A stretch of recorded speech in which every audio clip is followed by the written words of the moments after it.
What you're seeing in this jumble of photos are the locations in Bulgaria I went to during summer 2022. Bulgaria is a very beautiful country with a lot of history.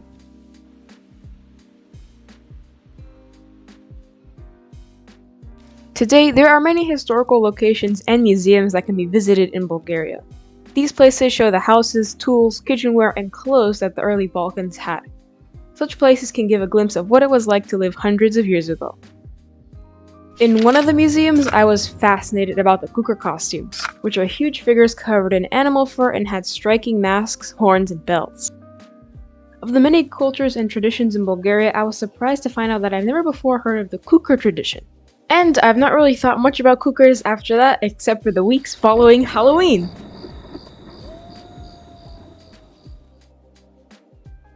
For years, I've enjoyed creating my own Halloween costumes.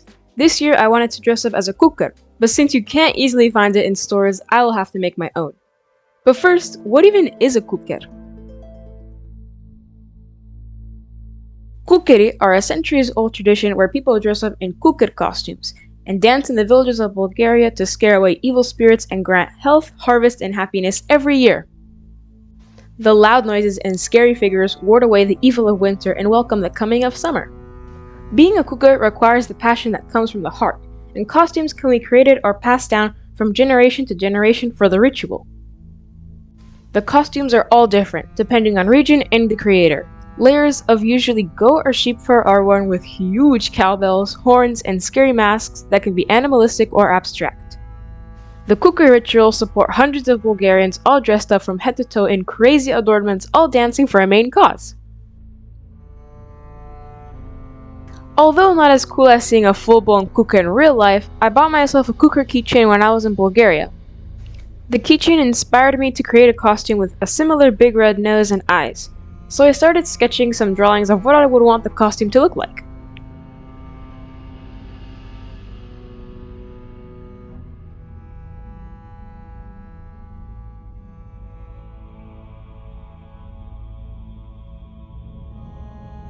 After numerous drawings, I came up with this. I will be wearing dark clothes underneath and have a cloak of fur, a mask, and horns. The belt attached will hold bells that I forgot to draw in the picture, and other accessories I'll think of adding along the way. To begin the making of the costume, I first bought a large length of fur from Joanne's craft store and started working on the cloak. I cut out a fraction of the fur on top where I wanted it to rest on the shoulders. Then I eyeballed the length and shape of the cloak and also cut that out.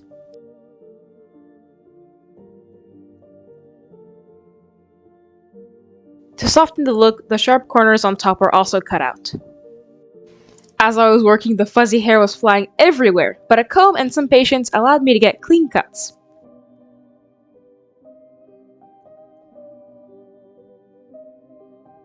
In the end, it didn't look too bad considering the effort.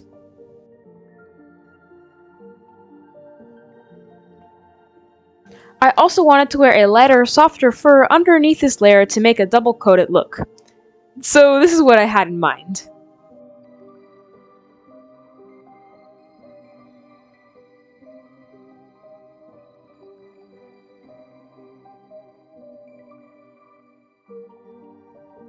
With a makeshift drawstring at the front, a darker color gradient at the top, as well as tufts of fur on the wrists and ankles, the cloak part is done!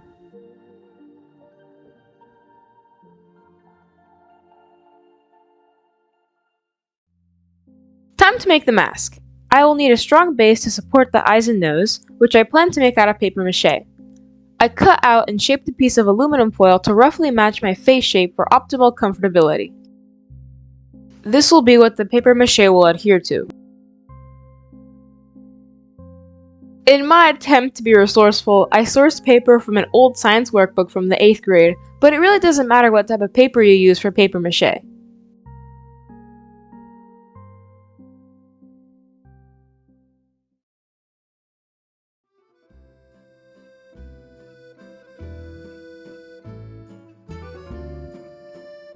The recipe for the best paper adhesive calls for 1 part flour and 1 part water. I also added salt to preserve my project.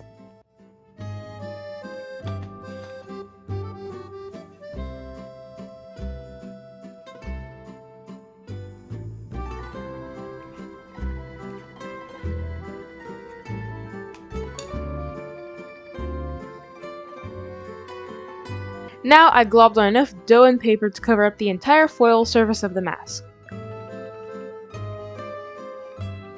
While that dries, let's work on the horns. I had the idea to make horns out of toilet paper tubes. This way they'll be inexpensive and lightweight. I used 3 tubes for each horn and pinched the edges to make a point. Then I hot glued them together and secured them with strong duct tape. This is only the bare structure of the horns, so let's also paper mache these.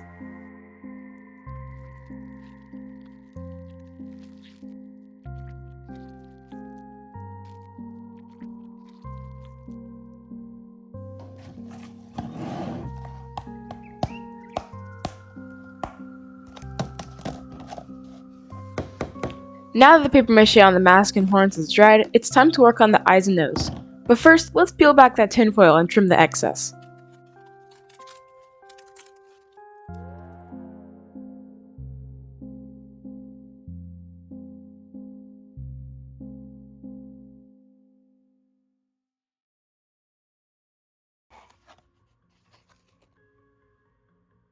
I cut eye holes, of course, and a big gap on the mouth. It's going to be covered with a big nose anyway, so might as well improve breathability with this mask. Here, I'm gluing a piece of scrap fabric on the inside to seal everything off and make it not scratchy when you wear it.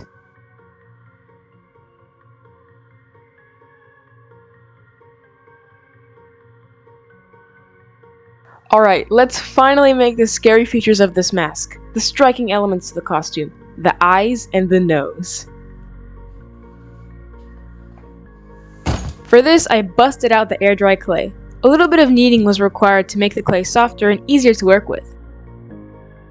In this clip, you can see that I'm trying to make the nose for the costume but have a very hard time sculpting the shape I wanted it to be only using the clay. It was slopping over a lot, and with the water I was adding, made the nose just kinda look like a wet tongue, and overall pretty crappy.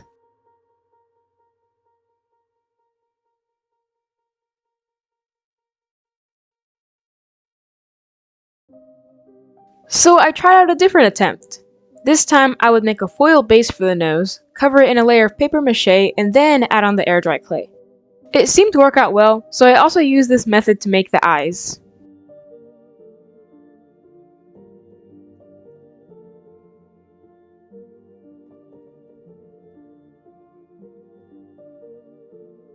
Let's also cover the horns in air dry clay while it's out, shall we? Looks great! I'll come back the next day to see how it all dried.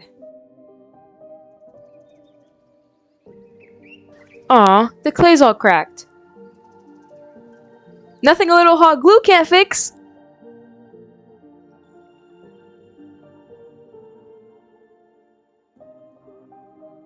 Right, so I originally wanted the eyes and nose to be smooth, but hey, the horns look pretty cool, so I decided to actually incorporate the cracks into the design. Combined with hot glue, I also brushed on a layer of Elmer's glue so that the dried clay wouldn't just brush off the horns. Then I went full on rogue and unmercifully painted both of the horns bright red. I like the grungy and gory aspect of them, but these horns are slowly edging away from the whole Kuker idea. So another layer of clay, I guess?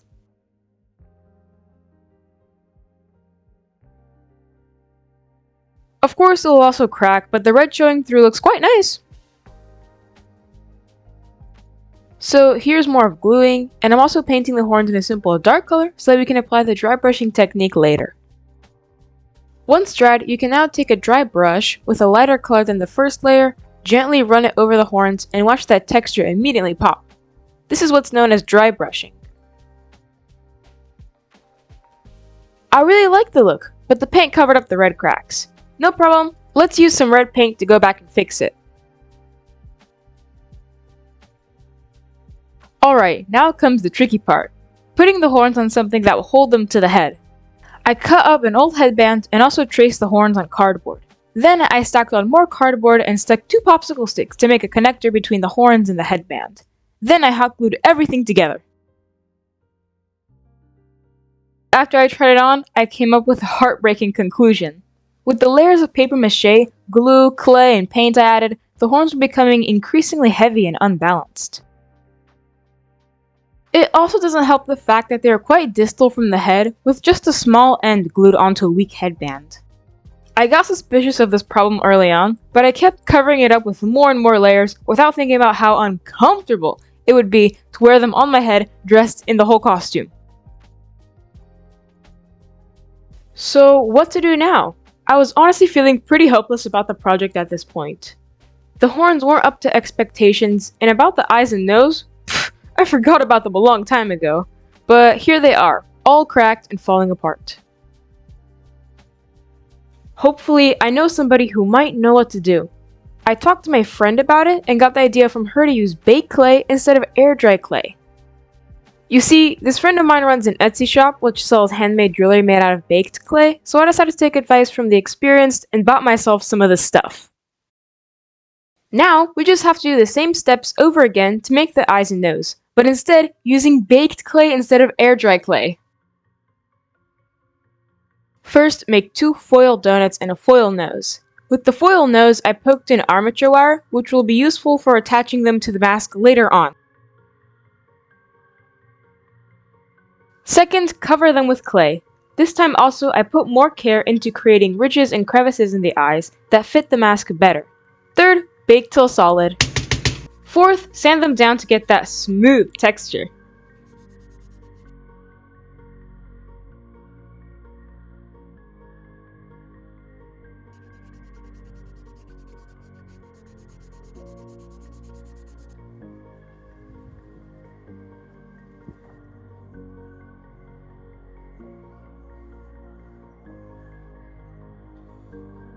Perfectly smooth. Fifth, paint them. For the eyes, I first used plain gray paint, and then I busted out the shimmery paint.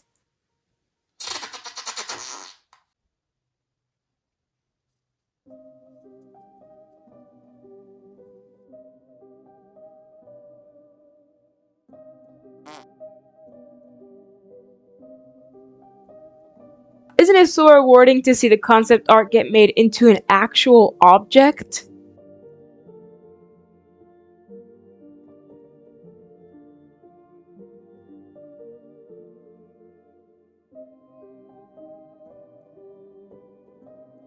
And last, cover with a varnish layer to prevent chipping and to protect the paint job. Wow, I guess we finished them now. The next step is to glue them onto the mask, but before that, I quickly blacked it out with paint. When gluing the eyes and nose, I took great care to make everything symmetrical, avoiding to make the nose crooked and being very precise with the eye placement.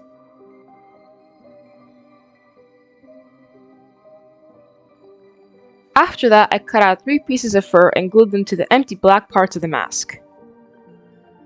Of course, it wasn't perfect, so I came back with mini strips of fur and glued them onto the sides and small crevices. After the glue dried, the mask looked pretty cool. Like the color gradient on the cloak, I also added a color gradient to the mask using a brown marker. This is what the front looks like, but there's no way for it to stay on the face itself yet, so let's fix that. I sewed an elastic strap on both sides, being very careful with the huge needle I had and the amount of force I was applying for it to poke through. The most comfortable way to do it was in my lap using pliers. Then, for extra strength, I hot glued a piece of fabric on top of the thread. I did the same thing with an elastic on top. With that, the mask is done! Now, you may be wondering what happened to the old horns. Well, nothing. They've just been sitting there, being useless. But since the costume wouldn't be complete without horns, I decided to try something different. This time around, I followed a video tutorial by the YouTuber HeyPatch on YouTube to make a giant cardboard croissant. Just kidding, these are 2 cardboard horns that were honestly pretty easy to make and that I like so much more. I'm hoping I could accentuate those great ridges with the paint job, but for now, these deserve a layer of paper mache. But wait, what happened to our dough batch from before? Ew, what is this? Ew. It's so gooey. I guess we'll just have to make a new one.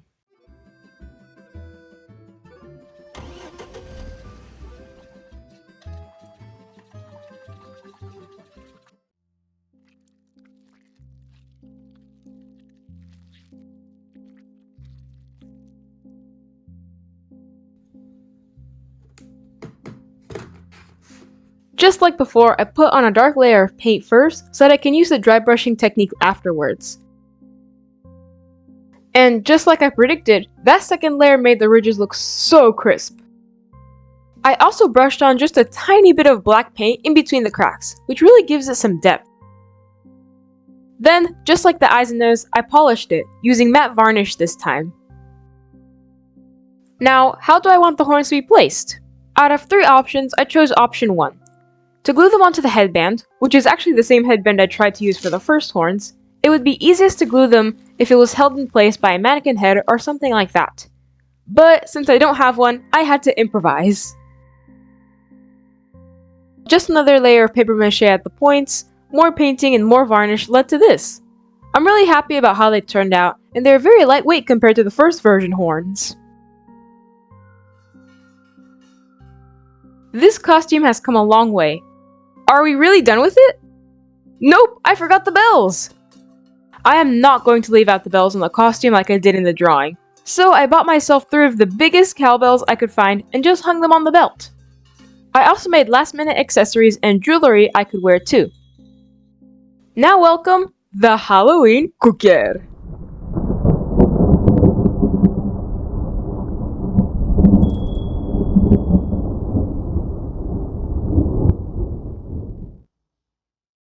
I wanted to go trick-or-treating, but candy is bad for your health, so instead I went to a Bulgarian party.